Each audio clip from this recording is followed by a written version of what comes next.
वैसा जो गणित होगा अटैचमेंट वैसे ही। हमारे यहाँ गणित नहीं है, पति पत्नी के बीच में, माँ बाप के बीच में गणित नहीं, इसलिए अटैचमेंट। और हमने गणित भगवान के साथ भी रख दी कि साधना से 351 हुआ नहीं, अब तुम 5000 वर्षों की साधना करो, कुछ नहीं, गणित तो नहीं हो सकता। माँ बाप और बेटे का संबंध नहीं बन सकता गणित से, पति पत्नी का संबंध गणित से नहीं बन सकता, भावनाओं से बन सकता है। जहां तुम्हारी भावनाएं हैं देवताओं के प्रति या यज्ञ के प्रति या गुरु के प्रति या मंत्रों के प्रति, तभी तुम्हें सफलता मिल सकती है। मैंने आज 5 साधना आपके सामने रखी है और मैं 5 साधनाओं को आपको संपन्न करवा रहा हूँ।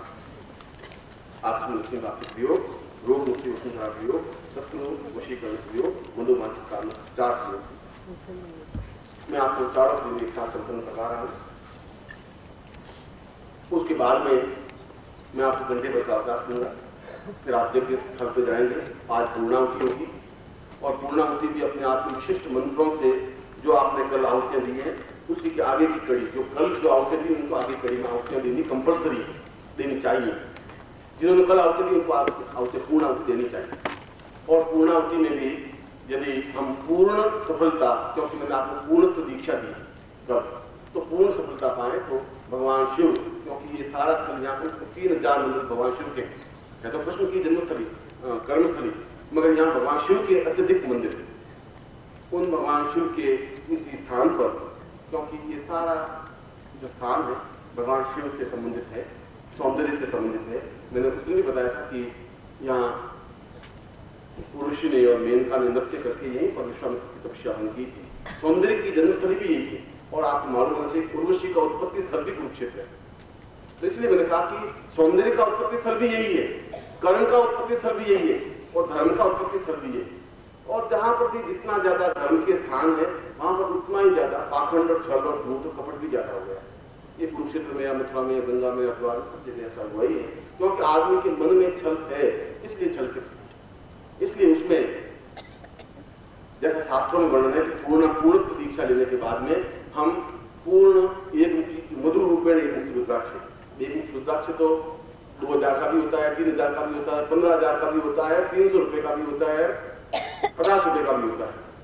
वो प्रत्येक क्वालिटी अलग अलग है, मगर वह अपने आप में एक मनुष्य 5000 रुपए कमाने वाला भी होता है, उसके भी 2 आंखें, 2 कान, 2 हाथ ऐसे ही होते हैं। एक आदमी 1000 रुपए कमाने वाला होता है, एक आदमी 500 रुपए कमाने वाला होता है, एक आदमी केवल 5 रुपए कमाने वाला होता है। आप जैसा कह सकते हैं, जब आदमी है तो फिर 5000 कमाने वाला होता है, क्वालिटी मिलता है। ठीक उसी प्रकार से प्रत्येक वस्तु प्रामाणिक तो है, मगर उसकी क्वालिटी में प्लस और माइनस है। मैं आपको कहूं कि उस पूर्णत्व और पूर्णाहुति में आपको एक मुखी रुद्राक्ष जो एक मुखी है वैसा समर्पित करना चाहिए, तो वो समर्पित आपको 14000 का मिलेगा, 14000 आप समर्पित कर नहीं सकते। तो वही असली और प्रामाणिक हो, मगर ऐसा हो जिसको आप यूज कर सकें। इसीलिए उस एक मुखी रुद्राक्ष को लेकर के ही यज्ञ में समर्पित किया जाता है, उस पूर्णाहुति के साथ।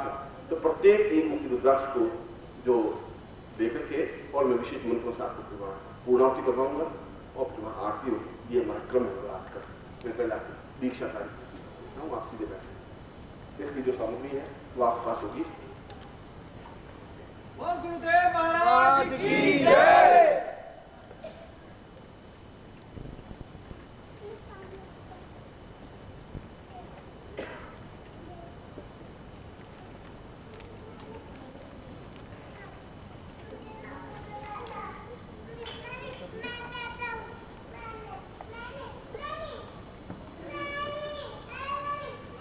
आप समझा देना कि इनका प्रयोग करने के बाद में इन वस्तुओं का किस प्रकार से प्रयोग करना है, क्या करना है, वो आप समझा देंगे। मैं आपको प्रयोग से सीधे बैठे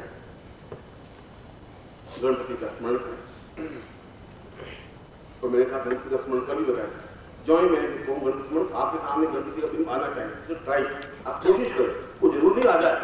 जितना आपके उस पर्दे पर मैल ज्यादा होगा तो नहीं आएगा, उसको जितना स्वच्छ रख पाओगे नहीं आ जाए। वहां पर महावीर स्वामी के जैन धर्म में बिल्कुल एक सीधा सिद्धांत है। महावीर स्वामी ने कहा है कि मन के पर्दे को साफ करने के लिए ये जरूरी है कि नित्य शाम को सोते समय निर्णय करें कि आज मैंने किन किन के साथ धोखा किया, छल किया, बस। और उसके बाद निश्चय करें कि अब मैं ये धोखा नहीं करूंगा। उससे आपकी जो शीशा है, मन है, बिल्कुल स्वच्छ रहेगा। मगर आपके मन में ग्लानि होगी नहीं, आपको ये एहसास नहीं कि धोखा है कि नहीं है, तब तो उसके ऊपर पर्दे पड़े ही रहेंगे। इसलिए उसको स्वच्छ रखने के लिए रोज शाम को जब सोने जाएं तो हम दिन भर का कि मैंने किसी का पैसा खाया नहीं या किसी का मेरे पास उधार नहीं रह गया, ऐसा होना चाहिए। और जीवन का ऐसा क्रम हो, तब जीवन के बिल्कुल यहाँ पर भीम, अर्जुन, नकुल और सहदेव और पांचों भाई थे युधिष्ठिर एक दिन, और उनका धर्म युद्ध था। धर्म युद्ध का मतलब है कि कौरव और पांडव दोनों लड़ते थे और शाम को दोनों साथ में बैठ के खाना खाते थे, एक ही थाली में। युधिष्ठिर भी पास में अर्जुन बैठ के खाना खाता था, और शाम को अर्जुन वापिस भीष्म पितामह में जाके युद्ध की कला सीखता था। शाम को दिन भर युद्ध करते थे, शाम को द्रोणाचार्य गुरु थे, उनके पास जाके मुझे ये बिल्कुल कौरव का दुर्योधन पर मैं विजय प्राप्त नहीं करूँ, आप मुझे बताइए कि कैसे विजय प्राप्त करूँ, कौन सा तीर का प्रयोग करूँ, और वो बताते क्योंकि धर्मयुद्ध थे। ऐसे धर्मयुद्ध में शाम को एक जो पांचों भाई बैठे हुए थे, भीम, अर्जुन, नकुल, सहदेव, युधिष्ठिर, तभी एक सन्यासी आया। सन्यासी ने आकर कि नमो नारायण फलक लगाया, तो उसमें मंत्रणा कर रहे थे दूसरे युद्ध कैसे करना है, युग की रचना। उस युद्ध में युधिष्ठिर जैसा सत्यवादी, युधिष्ठिर ने कभी जीवन में सत्य बोला ही नहीं। युधिष्ठिर ने कहा कि स्वामी जी अभी हम पांचों भाई मंत्रणा करें, कल सुबह आए तो मैं तुम्हें दान दूं। अच्छा बच्चा सिलवा लो। वो 5 कदम चला और भीम उठा, भीम उठ करके नगारे जोर जोर से बजाने लगे। नगारे युद्ध के होते हैं, नगारे बजाने का मतलब युद्ध प्रारंभ होना। जो जो नगारे बजाए, युधिष्ठिर दौड़ के हाथ पकड़ा, क्या कर रहा है, पागल दिमाग खराब है, सूर्यास्त हो गया, नगारे कहां से बजा रहा है? तो नगारे मुझे बहुत खुशी है, ये खुशी है कि अब युधिष्ठिर कल सुबह तक मर ही नहीं सकता, क्योंकि आपने कल सुबह दान देने के लिए कहा है, और दान तो तब देंगे जब जिंदा रहेंगे। अब आज की रात आप मर नहीं सकते, भले कौरव के बीच में घुस जाए, चाहे कुछ भी कर, आप मर नहीं सकते, गारंटी होगी। कितनी गलती, क्या भरोसा कल सुबह जिंदा रहूंगा, मुझे कैसे, मैं कह सकता हूं कि मैं कल सुबह जिंदा रहूंगा ही, ये कैसा है? इतना जीवन का स्वच्छता आनी चाहिए जीवन में कि किसी को कहना कि मैं ऐसा कर दूंगा या ऐसा नहीं करूंगा। युधिष्ठिर के कहने की भावना से मतलब है बिंब हमारा स्पष्ट तब हो पाएगा जब हमारे मन में एक पश्चाताप होगा। मैं एक महावीर जी स्थान है, यहाँ से दिल्ली से करीब 100-125 किलोमीटर, वहां पर मैं दर्शन करने के लिए किसी कार में गया, महावीर जी जैनों के बड़े बड़े, वहां पर मैं और एक जैन साहब थे, हम दोनों जाकर के दूध पीने गए, दूध वाले तो ₹1.25 ₹1.5 गिलास था। उनकी पत्नी साहब में थी, वो थे, 4 गिलास दूध दिया, 4 गिलास के ₹6 तो मुझे इतना ध्यान रहता नहीं है, मैं जेब में आटा ₹5 का नोट, बाकी सब उसमें पैसा पड़े। दूध वाले सोचा आधे तो पड़े थे, 5 रुपए कल